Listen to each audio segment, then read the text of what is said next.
Face કે body માટે કે સ્કિન માટેના સિરમ્સ ઘણા બધા ઉપલબ્ધ છે. નાયાસિનામાઇડ છે, હાયલુરોનિક એસિડ છે, એઝિલિક એસિડ છે.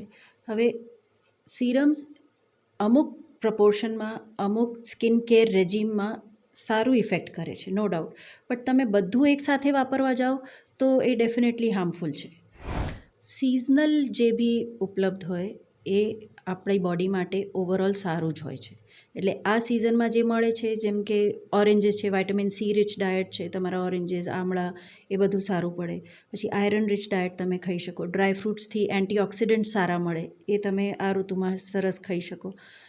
પ્લસ બધા બેરીઝ જે આવે, એટલે આમળા બી એક ટાઈપની બેરીઝ છે, ગૂસબેરી, સ્ટ્રોબેરીઝ છે, એ બેરીઝ જે છે ફ્રૂટ્સમાં એ સારી પડે. એનાથી આપણું નોર્મલ કોલેજન જે છે શરીરમાં એ સારું બને, તો તમારું એજિંગ ઇફેક્ટ સ્લો ડાઉન થાય. તમારા વાળમાં બી એની ઇફેક્ટ સારી મળે, ગ્લો આવે સ્કિનમાં. હવે એન્ટી એજિંગ ટ્રીટમેન્ટ્સ બહુ એડવાન્સ છે અને બહુ ઇફેક્ટિવ છે.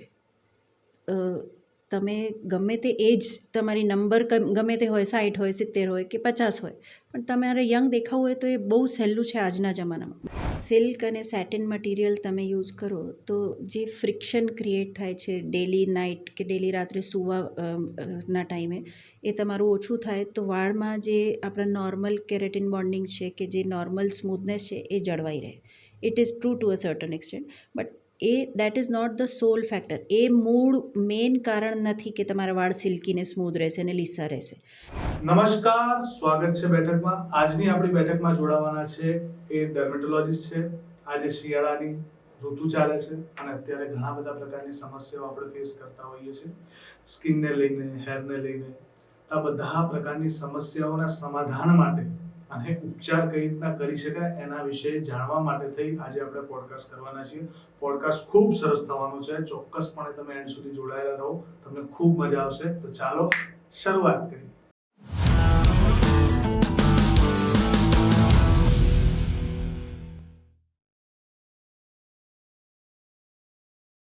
નમસ્કાર મેમ, સ્વાગત છે બેઠકમાં. નમસ્કાર. કેમ છો મેમ? બસ ફાઇન.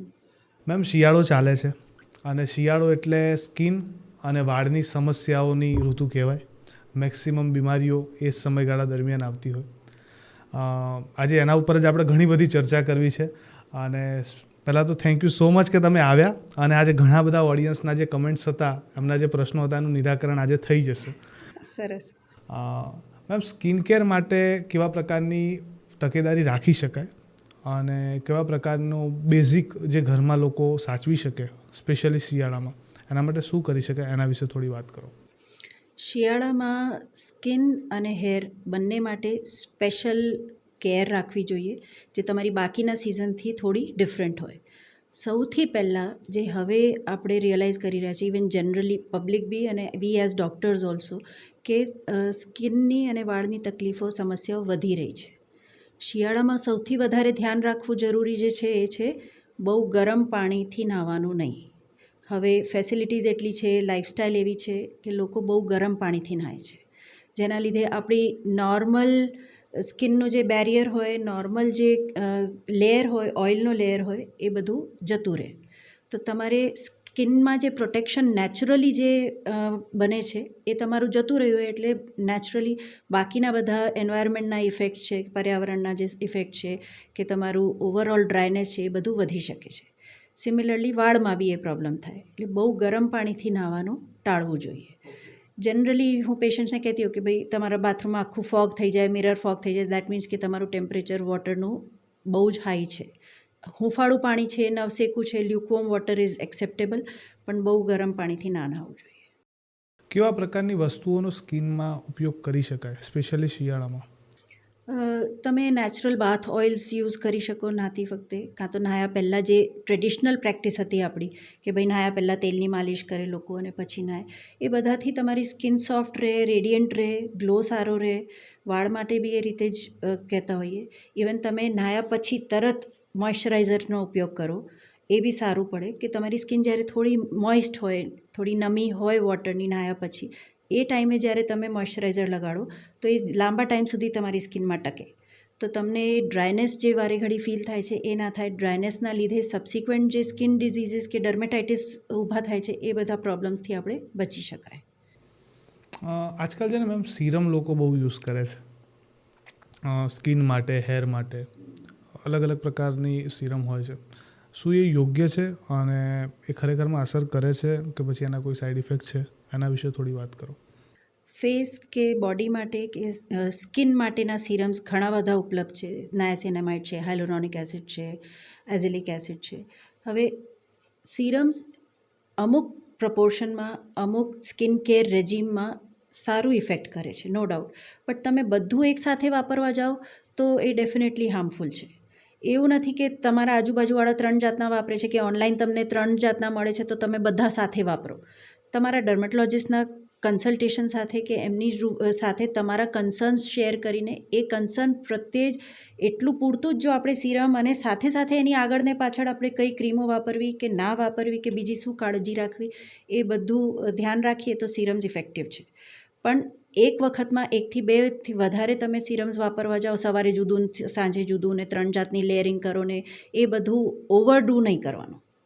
એટલે લિમિટમાં બધું સારું કરો. અને મેજરલી તો ડૉક્ટરના પ્રિસ્ક્રિપ્શન ઉપર જ કામ કરવું. સલાહ પ્રમાણે જ ભલે તમે ઓનલાઈન વાપરતા હો તો તમે કન્સલ્ટ કરો ને તમારા ડર્મેટોલોજિસ્ટ, ભાઈ મને આ ફાવે છે કે મને આ ગમે છે કે મારે આ વાપરવું છે, સો શુડ આઈ યુઝ ઇટ, મારે મારી સ્કિન માટે આ બરાબર છે કે નહીં. અને હું ઘણા સિરમ શું હોય રાતના ટાઈમે વધારે સારું વર્ક કરે, રેટિનોલ બેઝ જે છે કે અમુક બીજા એન્ટી એજિંગ સિરમ્સ, અમુક સિરમ છે સવારમાં તમને વધારે એની ઇફેક્ટ આવે. તો એ બધી ટાઈમિંગ્સની, ડોઝ પ્રપોર્શનની એ બધી ચર્ચા તમે કે સલાહ લઈને તમે વર્ક કરશો તો તમને લોંગ ટર્મ સ્કિન માટે સારું રિઝલ્ટ મળશે. એમ જ વાળ માટે બી જે સિરમ્સ છે ઘણા બધા છે. હવે હેર ફોલ અટકાવવા માટેના જુદા આવે છે, હેર ગ્રોથ માટેના જુદા આવે છે, વાળ લીસા કરવા માટેના જે સિરમ્સ છે એ બધા જુદા આવે છે. બધાનું ફંક્શન જુદું છે. હવે વેરાયટી બહુ છે આપણી પાસે, પણ એનો એ મતલબ નથી કે આપણે બધું જ એક વખતમાં વાપરવું છે. એટલે એ અન્ડરસ્ટેન્ડિંગ અને એ સૂઝ બહુ જરૂરી છે. મેમ શિયાળો ચાલે છે એટલે સ્પેશિયલી શિયાળાના લગતા પ્રશ્નો હું વધારે પૂછી રહ્યો છું, કારણ કે ઘણીવાર એવું છે ને કે આપણા ડાયટના લીધે આપણી સ્કિન ઉપર ઇફેક્ટ થાય અને જ્યારે ઋતુ હોય ત્યારે તો ખાસ થાય. તો અત્યારે કેવા પ્રકારના ફળો અને શાકભાજી ખાવા જોઈએ ફોર ગુડ સ્કિન અને હેર? સિઝનલ જે બી ઉપલબ્ધ હોય એ આપણી બોડી માટે ઓવરઓલ સારું જ હોય છે. એટલે આ સિઝનમાં જે મળે છે, જેમ કે ઓરેન્જીસ છે, વિટામિન સી રિચ ડાયટ છે, તમારા ઓરેન્જીસ, આમળા એ બધું સારું પડે. પછી આયરન રિચ ડાયટ તમે ખાઈ શકો. ડ્રાય ફ્રૂટ્સથી એન્ટીઓક્સિડન્ટ સારા મળે, એ તમે આ ઋતુમાં સરસ ખાઈ શકો. પ્લસ બધા બેરીઝ જે આવે, એટલે આમળા બી એક ટાઈપની બેરીઝ છે, ગૂસબેરી, સ્ટ્રોબેરીઝ છે, એ બેરીઝ જે છે ફ્રૂટ્સમાં એ સારી પડે. એનાથી આપણું નોર્મલ કોલેજન જે છે શરીરમાં એ સારું બને, તો તમારું એજિંગ ઇફેક્ટ સ્લો ડાઉન થાય, તમારા વાળમાં બી એની ઇફેક્ટ સારી મળે, ગ્લો આવે સ્કિનમાં. એટલે ફ્રૂટ્સમાં એ છે. વેજીટેબલ્સમાં ગાજર છે, બીટરૂટ છે, ગ્રીન લીફી વેજીટેબલ્સ છે, જેમાં તમને વિટામિન સી બી પૂરતું મળે અને તમારું જે વોટર ઇન્ટેક છે બોડીમાં, જેમ શિયાળામાં આપણને બહુ તરસ ના લાગે, પણ હાઇડ્રેશન તો એટલું જોઈએ, અદરવાઇઝ ડ્રાયનેસ તમને અનુભવે, લિપ્સ ડ્રાય થઈ જાય ને બધું થઈ જાય. પણ એ તમે પ્રિવેન્ટ કઈ રીતે કરો? ડાયટથી. પાણી બહુ પીવાની તરસ ના લાગતી હોય પણ તમે આ ગ્રીન લીફી વેજીટેબલ્સ ખાઓ કે ઓરેન્જીસ ને એવા ફ્રૂટ્સ ખાઓ તો એનાથી તમને પૂરતું વોટર ઇન્ટેક તમારું બોડીનું રિકવર થાય. ઓકે. હવે મેમ એક પ્રશ્ન આની ઉપર મને એવો આવ્યો, તમે કીધું કે ઉંમર તમે ઘટાડી શકો સારા ફ્રૂટ ને ફળ ખાઓ તો એકચ્યુઅલી ખરેખરમાં ખાવાનું તો ઠીક, પણ આ ટ્રીટમેન્ટ લોકો જે કરાવે છે, મતલબ કે જે દવા અને મેડિસિન, એનાથી ખરેખરમાં ઉંમર પોતાની ઓછી દેખાઈ શકે ખરું? હા, દેખાઈ શકે. હવે એન્ટી એજિંગ ટ્રીટમેન્ટ્સ બહુ એડવાન્સ છે અને બહુ ઇફેક્ટિવ છે. તમે ગમે તે એજ, તમારી નંબર ગમે તે હોય, 60 હોય, 70 હોય કે 50 હોય, પણ તમારે યંગ દેખાવું હોય તો એ બહુ સહેલું છે આજના જમાનામાં. મે બી 5 વર્ષ પહેલાં એટલી ટેકનોલોજી નહોતી, એટલી સાયન્સ નહોતી. હવે દરેક વસ્તુ માટે તમારી કરચલીઓ હોય કે પિગમેન્ટેશન હોય કે સ્કિન લૂઝ થઈ ગઈ હોય, એ બધા માટે ટ્રીટમેન્ટ ઓપ્શન્સ અવેલેબલ છે. બધા બજેટમાં અવેલેબલ છે, બધા ડ્યુરેશન માટે. તમારે 6 મહિનામાં ઇમ્પ્રુવમેન્ટ જોઈએ તો બી ઓપ્શન છે, તમારે 2 વર્ષમાં gradually without active side effects કે ડાઉન ટાઈમ કહીએ અમે, સાઇડ ઇફેક્ટ્સ તો ના કહીએ, કે એટલે અમુક પ્રોસિજર કરીએ પછી તમારે થોડો ટાઈમ એ રિપેર કે રિકવરીમાં કે એ બોડીમાં અકોમોલેટ થવામાં અમુક ટાઈમ લાગે. એ ટાઈમ ઓછો જોઈએ તો બી ઓપ્શન અવેલેબલ છે, લાંબા ટાઈમમાં તમારે કરવું હોય તો બી ઓપ્શન અવેલેબલ છે. ઇફેક્ટિવ ડેફિનેટલી છે, પણ તમારે કેટલા હદે જવું છે બીજાને જોઈને નહીં, તમારે પોતાને જોઈને નક્કી કરવું પડે. That is the bottom line, કે તમારે બધા કરે છે એટલે મારે કરવું છે એવું ના થવું જોઈએ. અધરવાઇઝ પછી કેસ બગડે છે, આપણી તકલીફો બીજી ઊભી થાય છે.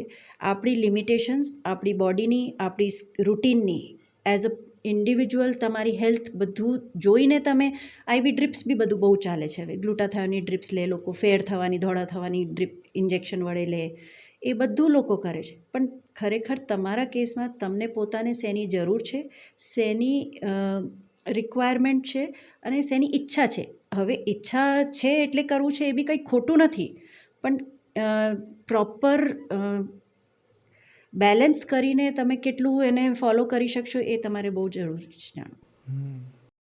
અને ઘણી વખત તમારી ઈચ્છા પણ હોય પણ શરીર તમારું જો હા, કદાચ એટલે એ જ with the limitations and the acceptance of what can go wrong and what is going to happen, કેટલું ઇમ્પ્રુવમેન્ટ થશે એ બધું તમે વિચારીને સમજીને ડૉક્ટરની સલાહ મુજબ તમે કરો તો એમાં કંઈ ખોટું નથી. ઓકે. હવે મેમ એક મને 2-4 પ્રશ્ન એવા આવ્યા હતા કે પિમ્પલ્સ વિશે પૂછજો, કારણ કે આજકાલ નાના છોકરાઓને પણ પિમ્પલ થવા લાગે છે. જનરલી અમારા જ્યારે હું નાનો હતો એ વખતની વાત કરું તો મેં 16-17 વર્ષની ઉંમર પછી પિમ્પલ ફેસ કર્યા હતા. આજે એવું છે 8-10 વર્ષના બાળકોને બી પિમ્પલ્સ થવા લાગ્યા છે. અને આની પાછળના કારણો શું હોય છે? કારણ કે ઘણી વખત કોઈને થતા પણ નથી, તો આની પાછળના કારણો શું હોય છે? યંગ એજમાં થવાનું કારણ એ છે કે આપણી લાઈફસ્ટાઈલ બધું હવે ફાસ્ટ ફોરવર્ડ છે. ઇવન હાર્ટ એટેક બી તમે જુઓ તો પહેલાં 50 ઉપર આવતા હતા, તો હવે તો આપણે સાંભળીએ છીએ કેટલા યંગ એજમાં બી અનફોર્ચ્યુનેટલી લોકોને અસર થઈ રહી છે. એટલે બધું ફાસ્ટ ફોરવર્ડ છે. એમાં આપણી લાઈફસ્ટાઈલ સૌથી મોટો ફાળો આપે છે કે તમે જે પ્રોસેસ્ડ ફૂડ ખાઈ રહ્યા છો, એટલા બધા કેમિકલ્સ છે, એટલા બધા ઇવન ડેરી પ્રોડક્ટ્સમાં એટલા હોર્મોન્સ છે કે શાકભાજીમાં બી તમારે એટલા હોર્મોન્સ ના લીધે એ શાકભાજીનો પ્રોડ્યુસ વધે છે. તો એ બધું જે આપણા શરીરમાં જાય એ ક્યાંક ના ક્યાંક અસર કે આડઅસર કરતો હોય. અને પ્લસ જે સ્ટ્રેસ છે, જે પોલ્યુશન લેવલ છે, એ બધાના કારણે આપણી સ્કિન રિએક્ટ કરે અને જે આપણી ચિકાસની ગ્રંથિઓ હોય, જે પાઇલોસિબેશિયસ ગ્લેન્ડ કહેવાય, એ ઇન્ફ્લેમેશન થાય એમાં કે એમાંથી ખીલ ઉત્પન્ન થાય. એટલે ઘણા નાના છોકરાઓને બી અમે લોકોને હવે પ્રોપર દવાઓ જે ખીલની અમે અમુક વર્ષ પહેલાં સુધી 12-13-14 વર્ષના લોકોને ખાલી સપોર્ટિવ ટ્રીટમેન્ટ આપીએ ખીલની તો એ બેલેન્સ થઈ જતું હતું. હવે આપણે ગોળીઓ, અમુક બીજી પ્રોસિજર્સ કરવી પડે છે, 14 વર્ષમાં બી કરવી પડે છે, બિકોઝ એ બધું લાઈફસ્ટાઈલના હિસાબે ચેન્જ થઈ રહ્યું છે. મેમ આ મિલિયા અને પિમ્પલમાં શું ફરક? મિલિયા એટલે વ્હાઇટ કણી જેવા આપણા ફેસ પર ગ્રોથ થાય છે. એ આપણી એક જાતનું જે ડેડ સેલ હોય કે એમાંથી જે કેરેટિન બનતું હોય એની સિસ્ટ કહેવાય, એનું એક કલેક્શન થઈ જાય. પિમ્પલ્સમાં જે અમુક વ્હાઇટ હેડ્સ કહેવાય કે બ્લેક હેડ્સ કહેવાય, હવે વ્હાઇટ હેડ્સ બી વ્હાઇટ કલરના ફોલ્લીઓ જેવા જ દેખાય, પણ એ પ્રાઇમરીલી આપણી જેમ મેં કીધું ચિકાસની ગ્રંથિ કે સિબેશિયસ ગ્લેન્ડના ડિસ્ટર્બન્સના કારણે થાય.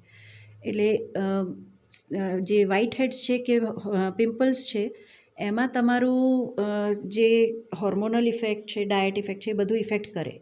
જે મિલિયા છે એ તમારી પ્રકૃતિ પર જાય. અમુક ટાઈમે તમારા ડેડ સેલ્સ જે હોય સ્કિનના એ પૂરેપૂરા નોર્મલી જેમ ટર્નઓવર હોય કે ઉપર સુધી ડેડ સેલ્સ આવે અને એ જતા રહે, એ ડેડ સેલ્સ પૂરા નીકળે નહીં, ત્યાં ભરાઈ રહે તો એ સિસ્ટ ડેવલપ કરે. એટલે એ કંઈ રોગ નથી, એ તમારી પ્રકૃતિ છે એક જાતની. એમાં કંઈ હોર્મોનલ કંઈ બહુ ઇફેક્ટ થતું નથી. ઓકે. અને એની ટ્રીટમેન્ટ થાય છે? હા, થઈ શકે છે. અને પરમાનન્ટ મટી પણ શકે છે? પરમાનન્ટ મટી શકે છે, પણ મેન્ટેનન્સ જોઈએ. એટલે તમારી પ્રકૃતિ એવી છે કે ડેડ સેલ ત્યાં ભેગા થઈ જાય છે, તો એને કાઢવા માટેનું અમુક સ્કિન કેર આપણે થોડું મોડિફાય કરવું પડે. તમે એને એમનેમ છોડી દો તો થોડા તો પાછા થઈ શકે છે. મેમ એક્ઝિમા શું છે અને એની ઓળખ કઈ રીતના થાય, અને કદાચ ઓળખ પણ થઈ ગઈ તો એનું નિદાન કઈ રીતના કરી શકાય? એક્ઝિમા સાદી ભાષામાં આપણે કહીએ તો ખરજવું છે. એટલે કે ક્યાંય બી સ્કિનમાં કોઈ પેચ થયો હોય કે ચાઠું થયું હોય, એમાં ખંજવાળ આવે અને સ્કિન ત્યાંની રફ થઈ જાય, ખરબચડી થઈ જાય, કોકવાર એમાં કટ્સ આવી જાય, કોકવાર એમાંથી પાણી નીકળે, એટલે એ ખરજવું છે. એ ડર્મેટાઇટિસ છે, એટલે સ્કિનનું આપણું ઇન્ફ્લેમેશન. નોર્મલ સ્કિન લેયર છે, અમુક કારણસર એ લેયરના સેલ્સ ડિસ્ટર્બ થયા હોય, એમાં બીજા સેલ્સ આવીને એને ઇન્ફ્લેમ કરે, એટલે ત્યાં ખંજવાળને એ બધા અમુક સિમ્ટમ્સ ચાલુ થાય. તો ખરજવા કે એક્ઝિમા 40-50 જાતના હોય. એ તમારી અંદરની પ્રકૃતિના કારણે હોય, અમુક ટાઈમે બહારના એન્વાયરમેન્ટના કારણે હોય, કે તમે ધારો કે કોઈ ડાઈ વાપરી એના લીધે એલર્જી થઈ ગઈ, એ બી એક ટાઈપનું એક્ઝિમા જ છે. એ એલર્જીક ડર્મેટાઇટિસ કહીએ અમે. કાં તો તમને વારસાગતનું છે, તો એ કે કાં તો તમારી પ્રકૃતિ એવી છે કે ઘણા લોકોને જેમ આપણી પહેલાં વાત થતી હતી કે શરદીનો કોઠો છે, તો એ તમારી પ્રકૃતિ છે કે સિઝન બદલાય ત્યારે થાય. સિમિલરલી અમુક લોકોને ઉંમર સાથેના ખરજવા હોય, તો એક્ઝિમા જોઈને ડાયગ્નોઝ કરી શકાય જો તમે પ્રોપર ડર્મેટોલોજિસ્ટ પાસે ગયા હો તો. એની ટ્રીટમેન્ટ ડિપેન્ડ, જેમ મેં વાત કરી, પાછળનો કોઝ કે પાછળનું કારણ શું છે એ પ્રમાણે એની ટ્રીટમેન્ટ થાય. અને એની ટ્રીટમેન્ટ, એનો ક્યોર અમુક એક્ઝિમાનો થઈ શકે છે. અમુક એક્ઝિમા છે એ જે બહુ સિવિયર કન્ડિશન્સ અમે કહીએ, જેમ કે એટોપિક ડર્મેટાઇટિસ છે, એ એક ટાઈપનો એક્ઝિમા છે, એ બધું કંટ્રોલ કરી શકાય, મેનેજ કરી શકાય. એ ક્યોર થાય કે નહીં એ બધા પેશન્ટ્સમાં અમે કન્ફર્મ ના કહી શકીએ. એ પ્રકૃતિ ઉપર જાય પણ, અને કયા પ્રકારની એક્ઝિમા છે એના ઉપર જાય. અમારી ટીમ્સની જે ગર્લ્સ છે ને, એમનો આ ક્વેશ્ચન છે કે એ લોકો એવું કહે છે કે સિલ્ક પિલો કે સિલ્ક રબર બેન્ડ યુઝ કરવાથી વાળ સારા રહે. અત્યારે ઇન્સ્ટાગ્રામ રીલ્સમાં ને બધામાં વધારે આવું જોવા મળે છે. હવે આ વસ્તુ અફવા છે કે ખરેખરમાં કામ કરે છે, એટલે તમને આજે પૂછું છું કે is it true or false? Silk અને સેટિન મટીરિયલ તમે યુઝ કરો તો જે ફ્રિક્શન ક્રિએટ થાય છે ડેલી નાઇટ કે ડેલી રાત્રે સૂવા ના ટાઈમે, એ તમારું ઓછું થાય તો વાળમાં જે આપણા નોર્મલ કેરેટિન બોન્ડિંગ છે કે જે નોર્મલ સ્મૂથનેસ છે એ જળવાઈ રહે.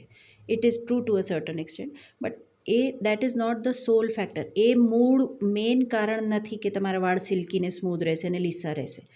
તમારા બાકી ફેક્ટર્સ, ડાયટ છે, જેમ કે મેં કીધું કે તમારી હેર કેર કેવી છે, એ બધા પર બી ડિપેન્ડ કરે. પણ જો આ ફેક્ટર તમે, એટલે આ તમે ધ્યાન રાખો, તમે સિલ્ક કે સેટિનનું રબર બેન્ડને, તો તમારા ફ્રિક્શન કે મિકેનિકલ જે વેર એન્ડ ટેર થતું હોય વાળમાં, એ ઓછું થઈ જાય, એટલે સ્મૂથ થઈ શકે. હવે આ વાળની વાત નીકળીને એટલે મને એક બીજો પ્રશ્ન થયો કે એવું સાંભળવા મળે છે કે દર મહિને હેર કટ કરાવવું જોઈએ જેથી કરીને વાળ વધે. હવે વાળનું વધવાનું મૂળ સોર્સ તો રૂટ છે, તો આવું કેમ કહેવામાં આવે છે? આ સાચું છે કે આ પણ ખોટું છે? આ ખોટું છે.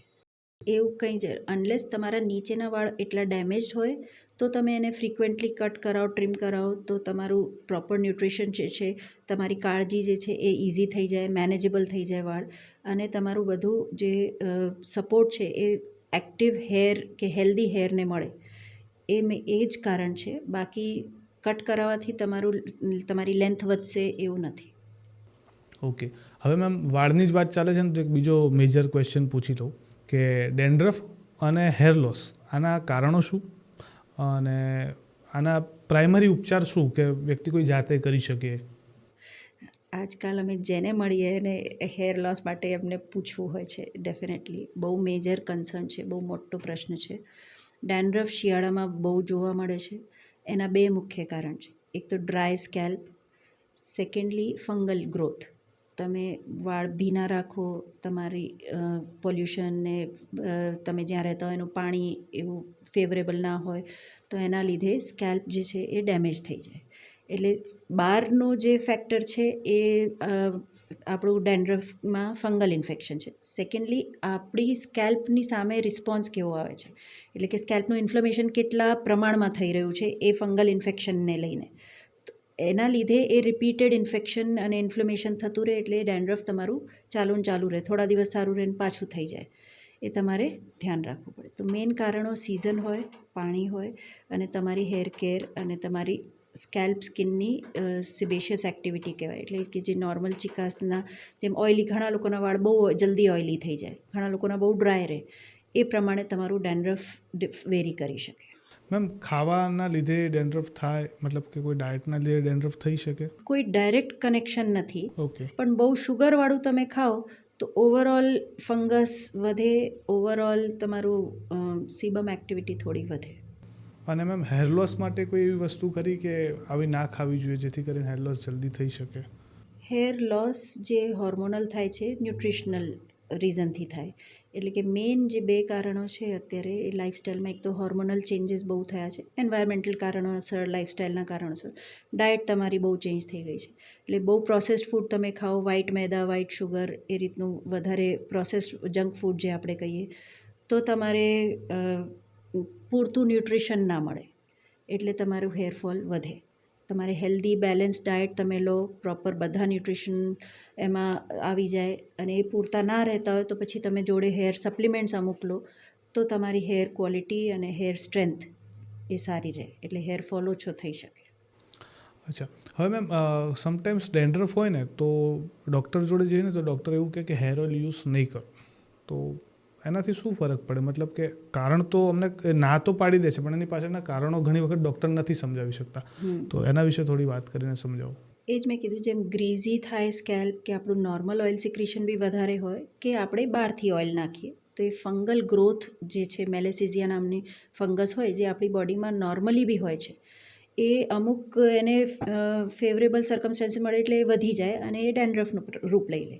તો એ અવોઇડ કરવા માટે જે વધારે પડતું ઓઇલી એન્વાયરમેન્ટ ના ક્રિએટ થાય એટલે ડૉક્ટરો તમને ડેન્ડ્રફ હોય તો ઓઇલ લગાડવાની ના પાડે છે. પણ જનરલી જો ડેન્ડ્રફ ના હોય રૂટીનમાં તમે ઓઇલ વાપરી શકો છો. ઓકે. અને મેમ ઘણી વખત એવું જોવા મળે છે ને કે તમે ડેન્ડ્રફ જ્યારે તમને થતો હોય તો એની પાછળ મુખ્ય જવાબદાર કારણ પાણી વધારે માનવામાં આવે છે. તો ઘણા એવું લોકો એવી અફવા છે કે હવે સાચું છે તો તમને પૂછીને જ ખબર પડે, મિનરલ વોટર યુઝ કરવાથી ફરક પડે. So is it true or false? At times હા, અમે સલાહ આપીએ છીએ કે તમારું હેરફોલ બધું કરતાં છતાંય કંટ્રોલ નથી થઈ રહ્યું કે ડેન્ડ્રફ કંટ્રોલ નથી થઈ રહ્યું તો અમે લોકો કહીએ કે બોટલડ વોટર કે મિનરલ વોટર જે આવે છે એનાથી તમે વોશ કરો. બિકોઝ તમારા લોકલ એરિયામાં કે તમારા ટેપ વોટરની હાર્ડનેસ જે TDS કહીએ એ બહુ વધારે હોય, તમારું બોરનું પાણી એટલું પ્રોપર પ્યોરિફાઈડ ના હોય કે એમાં એટલા હાર્ડ વોટર હોય કે જેના લીધે તમારા હેરના ડેમેજ થાય છે. પ્લસ લેડીઝમાં ખાસ બધા જે કેમિકલી ટ્રીટેડ હેર હોય, એટલે તમે હેર કલર કરતા હો, કેરેટિન કરાયું હોય કે સ્ટ્રેટનિંગ કરાયું, એ બધામાં પછી એ હાર્ડ વોટર કોન્ટેક્ટમાં આવે એટલે એ ડેમેજ વધારે. ઓલરેડી એ કેમિકલી ટ્રીટેડ છે એટલે ડેમેજ તો છે જ, એના લીધે હેરફોલને બધું થતું હોય તો ડિફરન્ટ જ આખું અપ્રોચ છે.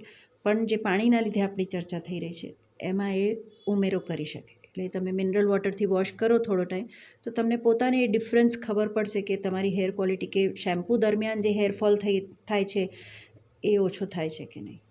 ઓકે. અને મેમ ઘણી વખત એવું પણ જોવા મળે છે કે શેમ્પૂના લીધે બી હેરફોલ થાય છે. સો ઘણા એવા શેમ્પૂ આવે છે કે જે તમને નુકસાન કરી શકે. તો એક બેઝિક ટિપ્સ માટે કે કેવા પ્રકારના શેમ્પૂ યુઝ કરી શકાય? આપણે કંપનીનું નામ નથી લેવું કોઈ, બટ આજકાલ કોમન એડવાઇસ એ જ છે કે સલ્ફેટ ફ્રી અને પેરાબેન ફ્રી જે શેમ્પૂઝ આવે છે, એ જે સલ્ફેટને બધું જે વપરાતું હતું પહેલાં એ થોડા સ્ટ્રોંગ કેમિકલ્સ હતા, એના લીધે અમુક સ્ટડીઝમાં કેન્સરને એવું થાય એ બી જોવા મળતું હતું. પણ અમુક શેમ્પૂઝમાં એ સલ્ફેટ ફ્રી લખેલું જ આવે છે, તો કોઈ બી સલ્ફેટ ફ્રી અને પેરાબેન ફ્રી તમે શેમ્પૂ યુઝ કરી શકો.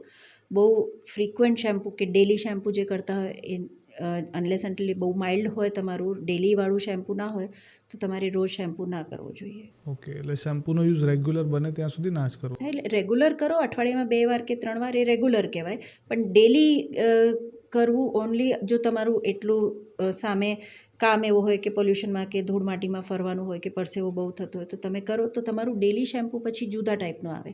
તમે જે નોર્મલ શેમ્પૂઝને ડેલી વાપરશો તો હેર ડ્રાય અને ડેમેજ કરી શકે છે. મેમ આજકાલ લગ્ન સિઝન ચાલે છે એટલે લોકો મેકઅપ છે, અલગ અલગ પ્રકારની ટ્રીટમેન્ટ છે, આ બધું કરતા હોય છે. એના વિશે તમારી પાસે કેવા પ્રકારના કેસીસ આવે છે એના વિશે થોડી વાત કરો. લગ્ન સિઝન માટે જનરલી જેના લગ્ન થવાના હોય એ બ્રાઇડ હોય કે ગ્રૂમ હોય એ જ કોમનલી આવે છે, પણ ડેફિનેટલી એમની જોડે એમના મધર કાં તો સિસ્ટર, લોકો બધા કે ના મને 15 દિવસમાં મટાડી આપો, મારા ભાઈના લગ્ન આવે છે. તો એવા બધા ઘણા પેશન્ટ્સ છે. મેઇન કન્સર્ન ફેસને લઈને હોય છે. લોકોને એટલી અવેરનેસ છે કે 15-20 દિવસ, મહિના 2 મહિનામાં સ્કિનમાં એકદમ ઇમિજિએટ કે ડ્રેસ્ટિક ફરક નહીં દેખાય. એટલે તમે 3-4 મહિના પહેલેથી પ્લાનિંગ કરો તો તમને બેસ્ટ રિઝલ્ટ મળી શકે. અને તમારા જે કન્સર્ન્સ છે જે તમારી ડૉક્ટરની સલાહ સાથે, એટલે હું મારા પેશન્ટ્સને જે સમજાવતી હોઉં કે તમે એ 4 મંથ્સમાં લાસ્ટ 10-15 દિવસ એક તો સ્ટ્રેસ એટલું રહેવાનું છે, તમારું અવર જવર બહારની એટલી વધવાની છે, એ બધાને ધ્યાનમાં રાખીને અમુક સ્કિન કેર જે તમે ઇઝીલી ફોલો કરી શકો, અમુક પ્રોસિજર્સ ઓછામાં ઓછા ટાઈમ માટે ક્લિનિકે આવવું પડે એ ટ્રીટમેન્ટ્સ માટે, જેમ કે સ્કિન પોલિશિંગ છે, કાર્બન લેઝર્સ છે, હેર રિમૂવલ છે, એ બધું આપણે કરતા હોઈએ છીએ. સ્કિન ગ્લોની ટ્રીટમેન્ટ છે અમુક, એ બધાથી સારું રિઝલ્ટ મળે છે અને વેડિંગ પહેલાં લોકો એ કોમનલી કરાવતા હોય છે. અને આ બધું કરાવવું સેફ છે? તમે કોની પાસે કરાવો છો, કેટલી એક્સપર્ટીઝ છે સામે, કેટલા એક્સપિરિયન્સ છે સામે જ્યાં તમે જઈ રહ્યા છો, એના ઉપર બહુ ડિપેન્ડ કરે. કારણ કે અત્યારે કોસ્મેટિક ટ્રીટમેન્ટ સેલોનવાળા બી કરે છે, સ્પાવાળા બી કરે છે, ડર્મેટોલોજિસ્ટ બી કરે છે. તમારું એક કોન્ફિડન્સ લેવલ અને એક રેપો બનવો જોઈએ, એક ટ્રસ્ટ બનવી જોઈએ કે ભાઈ કદાચ ઈશ્વર ના કરે કંઈક પ્રોબ્લેમ થાય તો એ હેન્ડલ કરવાની કેપેબિલિટી તમારા એસ્થેટિક ફિઝિશિયન પાસે હોવી જોઈએ. સેફ છે, કરીએ છીએ, અમે બી કરીએ છીએ, પણ જેની લિમિટેશન છે એ ચર્ચા પહેલેથી થવી જ. એકદમ ઉતાવળમાં હેસ્ટી ડિસિઝન્સ લઈને અને ફટાફટ બસ ગમે તે કરી નાખો, એ પ્રેશરમાં જ્યારે પ્રોબ્લેમ્સ ક્રિએટ થાય ત્યારે ડિફિકલ્ટી આવી જાય છે. મેમ અત્યારે આજકાલના સમયમાં વધુ પડતા કેવા પ્રકારના કેસીસ તમારી જોડે આવે છે? તમે કેવા પ્રકારના પેશન્ટ જુઓ છો, કેવા પ્રકારની પ્રોબ્લેમ્સ લઈને આવે છે, એના વિશે થોડી વાત કરો. જો થેન્કફુલી લોકોને ડર્મેટોલોજિસ્ટ શું છે એ હવે ખબર પડતી થઈ ગઈ છે. એ અમારા માટે બહુ સારું છે. અદરવાઇઝ ઘરગથ્થુ બધું ઉપચારો કામ ના કરે, એમના લોકલ ફિઝિશિયનો બધા ટ્રીટમેન્ટ આપે એ કામ ના કરે, ત્યારે છેવટે પેશન્ટ્સ અમારી પાસે આવતા. પણ હવે પેશન્ટ્સ ડાયરેક્ટ અમને અપ્રોચ કરે છે. સ્કિનની કોઈ કન્ડિશન હોય તો એ ડાયરેક્ટ અમને અપ્રોચ કરે, એ બહુ સારું છે. એના માટે હું સોશિયલ મીડિયાનો બી આભાર માનીશ કે એટલી અવેરનેસ ક્રિએટ થઈ છે. અદરવાઇઝ મિસડાયગ્નોસિસ એટલે કે તમારું રોગ શું છે એનું નિદાન પ્રોપર ના થાય, એનાથી લઈને તમારી ટ્રીટમેન્ટ પ્રોપર ના થાય. તમે રેન્ડમ કોઈ બી ક્રીમ્સ લગાવો, જેમ કે કોમનલી તમે કેમિસ્ટ પાસેથી કોઈ ટ્રીટમેન્ટ લઈ રહ્યા છો, કોઈ ક્રીમ એમને એમ લઈ રહ્યા છો, એ સ્ટીરોઇડવાળી હોય તો તમને એના બહુ જ નુકસાન થઈ શકે. એ થોડી અવેરનેસ હવે અમે as an association of dermatologist બી પ્રોપોગેટ કરી રહ્યા છીએ કે ભાઈ તમે જાતે કોઈ બી દવા વાપરતા નહીં. તો કોમનલી અમારી પાસે જે હેર લોસ અને હેર ફોલના પેશન્ટ્સ વધારે આવે છે, સ્કિનના જે કોસ્મેટિક કન્સર્ન્સવાળા પેશન્ટ્સ હોય, પિગમેન્ટેશન છે કે ખીલ છે, એ ટાઈપના પેશન્ટ્સ વધારે આવે છે. પ્લસ સ્કિનના રોગ હોય અમુક, જેમ સોરાયસિસ છે, જેમ આપણે ખરજવાની આજે વાત કરી, ડેફિનેટલી આગળ આપણે બીજી બી સ્કિનની ડિઝીઝીસ માટેની બી ચર્ચા કરીશું. આપણી ઓડિયન્સ માટે એક નાનકડી રજૂઆત કે આપણે આગળ કેવા વિષય ઉપર વાત કરવાના છીએ, એક ટ્રીઝર ટાઈપનું આપી શકો તમે? હા, એટલે આપણે ફેઝ વાઇઝ લઈ શકીએ. કોસ્મેટિક અમુક પ્રોસિજર્સ કઈ કોમનલી થાય છે, કઈ પ્રોસિજરમાં શું ધ્યાન રાખવાનું, કેટલા લિમિટનું કે કેટલા અમાઉન્ટમાં રિઝલ્ટ મળી શકે એ તમે સમજી શકીએ, એની ચર્ચા આપણે કરી શકીએ. બધા સ્કિન ડિઝીઝીસ જે જનરલી એડ્રેસ નથી થતા કે તમને ઓનલાઈન કે ગૂગલમાં જલ્દી જોવા નથી મળતા, ખરજવું છે જેમ કે ખીલ છે, એ બધા પર આપણે ચર્ચા કરી શકીએ. એબ્સોલ્યુટલી. ઓકે. લગભગ મારા મનમાં જેટલા પ્રશ્નો હતા અને મારી ટીમ પાસે જેટલા સવાલો હતા એ બધા પૂછી લીધા છે. અને સ્કિન અને હેર રિલેટેડ લગભગ સવાલો જે લોકોના મનમાં આવતા હોય એ બધા આપણે આવરી લીધા છે. હવે છે ને મેમ, એકચ્યુઅલી મને બહુ જાણવાની ઈચ્છા છે, પણ હવે મારે સબ્જેક્ટિવલી અને ટોપિક વાઇઝ જાણવું છે. એટલે આપણે નેક્સ્ટ પોડકાસ્ટ એવું કરીશું કે જેમાં આપણે પર્ટિક્યુલર સ્કિન ઉપર વાત કરીશું અને સ્કિનના રિલેટેડ તમામ જે ક્વેશ્ચનરી હશે મારી જોડે એની ઉપર વાત કરીશું.